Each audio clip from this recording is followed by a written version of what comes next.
We know there's another part to this match which we have to talk about. And it was after the bell rang, CM Punk was holding up the World Heavyweight Championship.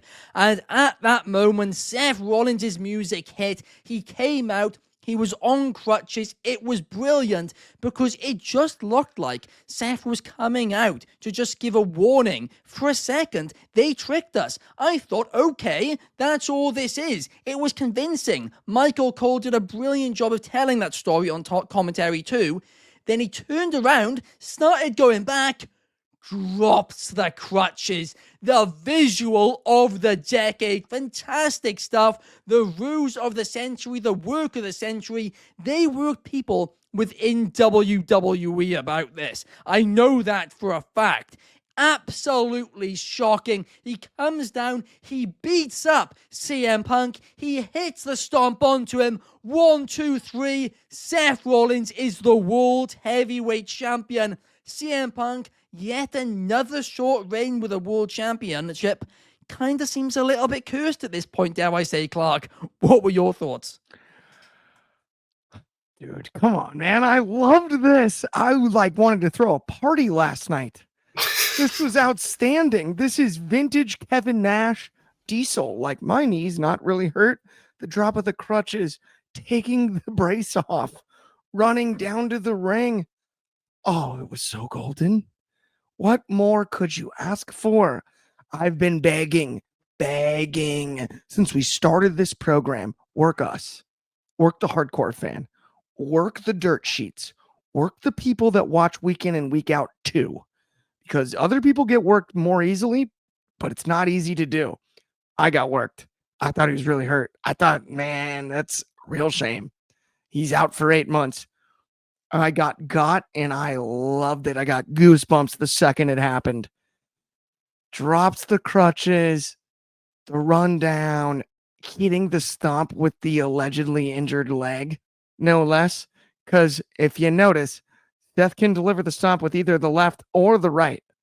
He did it with the injured one. And I loved it. Oh, I was so tickled. Spinning the belt around for the throwback and everything at the top of the stage. My only fear, sincerely, is how in the wide world of sports do you possibly top that tonight? Does it get everybody to be all eyeballs on tonight? Absolutely. How could you not?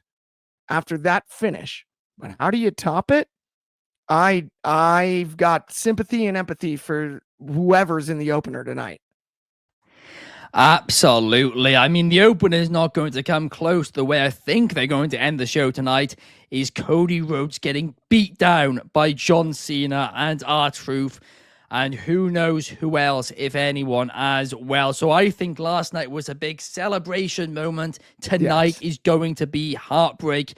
But enough about tonight. Let's go back for a second to the cash-in, because Des, I want to get your thoughts. I gotta say, the more that it sunk in, I gotta say twice, but this was absolutely brilliant, right? The way Seth Rollins comes out, it had me really looped in where I'm like, okay, Seth's gonna just tease a warning, right? Because I always had a feeling he was gonna cash in on Punk. I didn't think it was gonna happen last night. So he hobbles out and then he just stops. And the way he stopped, it just seemed like for a split second, wrestling stopped for 1 second, because it's like, what is going to happen next? He drops the crutches, and then, like CM Punk once said in Ring of Honor, the greatest trick the devil ever pulled was making people he believed that he didn't exist. And Seth Rollins made everyone believe that he was injured. I also want to add, I'm very happy Seth Rollins is not injured. I'm glad this isn't a work. I don't want to see wrestlers get hurt legitimately. So I'm very happy that Seth is back. I've been really thinking about the cash-in, though.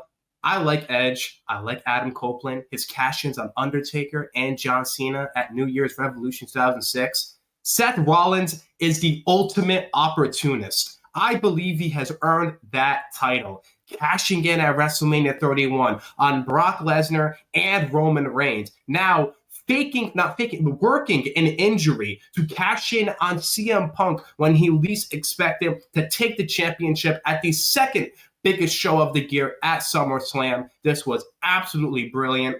The visionary, the Messiah, the architect strikes again. They call it the work of the century, the ruse of the century. I call it the heist of the summer. This was brilliant.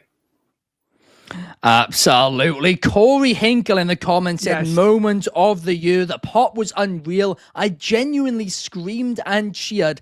FaceTime the group chat for a party. I was in that FaceTime chat, and literally 8 of us face chat in the FaceTime chat. 8 of us all the same thing. Like nobody could really say anything. We're all just kind of laughing. Like that was amazing.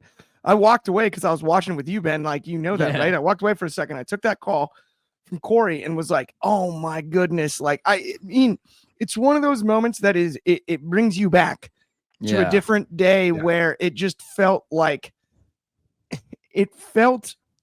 I got shocked.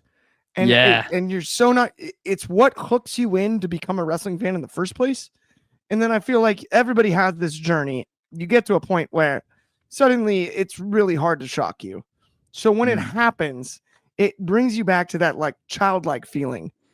We all have to suspend disbelief watching professional wrestling. We all have to do it watching Star Wars. So let's be honest there.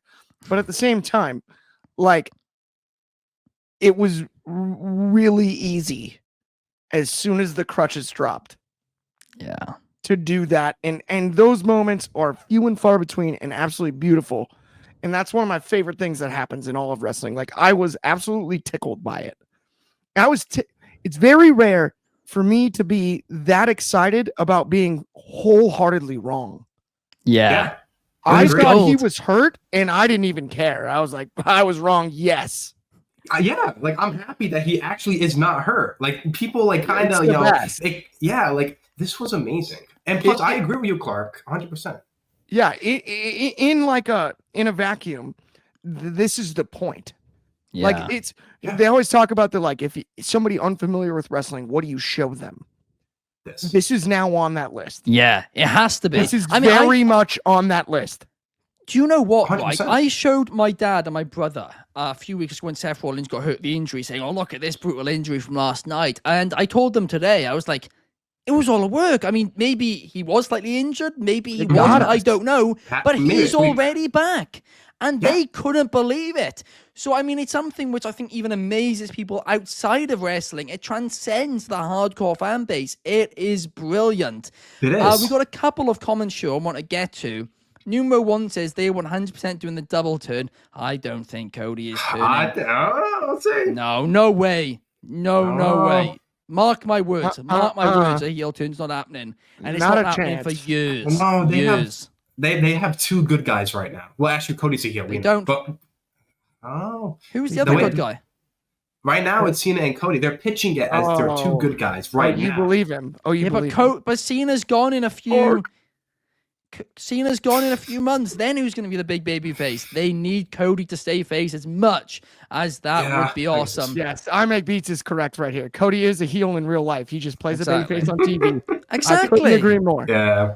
Carrot Sari says, I was fooled, Ben and Clark. I'll admit that. Absolutely. We all were. And that is the beauty. I make Beats called it ahead of time. Well done on that one. He did. But actually, that's true. Honestly, I gotta. It is. I remember the comment. I do. He did. If you know, you know. Says I make Beats. But that is going to bring us, guys, to the end of the show.